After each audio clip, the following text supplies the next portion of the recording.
जीतन राम मांझी की पार्टी है हम, उसके अध्यक्ष संतोष मांझी का एक बड़ा बयान सामने आ गया है। एबीपी न्यूज से उन्होंने कहा है नीतीश के नए मंत्रिमंडल में हम भी होगी, नीतीश के नेतृत्व में बिहार का विकास होगा। गया लोकसभा सीट से उन्होंने दावा भी ठोक दिया है। तो आप देखिए किस तरीके से नई नई खबरें लगातार बिहार से आ रही हैं।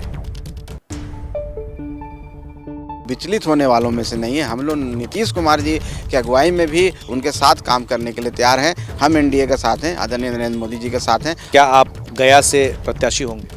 अब देखिए, अगर पार्टी तय करेगी, बाकी हर व्यक्ति को इच्छा रहता है कि चुनाव लड़े, चुनाव में जीत के जाए। क्योंकि आपके 4 विधायक हैं, तो उनमें से कोई मिनिस्टर बन जाए या आप बन जाएं, क्या है? देखिए, निश्चित तौर पर प्रतिनिधित्व तो मिलना चाहिए। अगर ऐसी बात होती है, एनडीए में हम आते हैं तो प्रतिनिधित्व तो मिलेगा और कोई ना कोई विधायक हमारे बनेंगे मंत्री। सीधे मैं आपको एक बार फिर से लिए चलता हूं पटना। हमारे साथ अभिषेक उपाध्याय भी वहां से लगातार जुड़े हुए हैं। अभिषेक, लगभग तस्वीर अब साफ है कि सरकार वहां बदल रही है, मुखिया वही होंगे, चेहरे वही होंगे, लेकिन अब बीजेपी भी शामिल हो जाएगी सरकार में, आरजेडी दूर हो जाएगी। लेकिन क्या वही पुराना फॉर्मूला हमें नजर आ सकता है पिछली बार जो बीजेपी और जेडीयू की सरकार में हमने देखा था समीकरण? देखिए, एक बात बहुत ही क्लियर है कि जो भी फार्मूला बन रहा है उस फार्मूले में ऐसा बिल्कुल नहीं होगा कि कोई ऐसा आपको समीकरण दिखाई पड़े कि नीतीश कुमार माइनस में जाते हुए दिखाई पड़े। क्योंकि एक बात समझनी होगी और ये बात बहुत ही ऑब्वियस है कि जितनी नीतीश कुमार के अंदर बीजेपी के साथ जुड़ने का जो कुछ भी है, छटपटाहट है, बीजेपी के भी इंटरेस्ट हैं। बीजेपी को 2024 देखना है और 2024 में नीतीश कुमार का साथ आना बीजेपी के लिए बेहद जरूरी है। इसलिए शुरू से मैं कह रहा हूं कि ये जो भी डील हो रही है ये एक तरह से इक्वल टर्म्स पर ही ये डील होगी।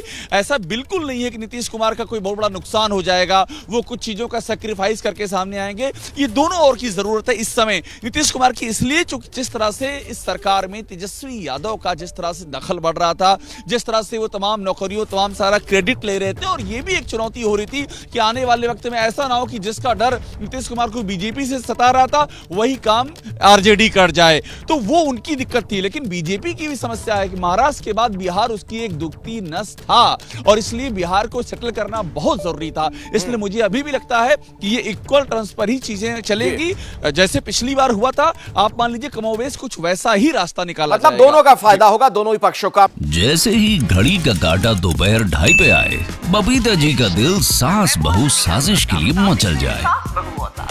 और ये है इनकी बहू, पूरे दिन ऑफिस की टेंशन हो जाए गॉन जब ये करें अपना फेवरेट शो फ्री टाइम पे ऑन।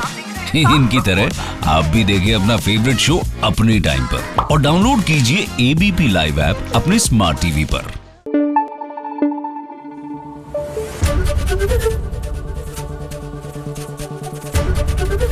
एबीपी न्यूज आपको रखे आगे।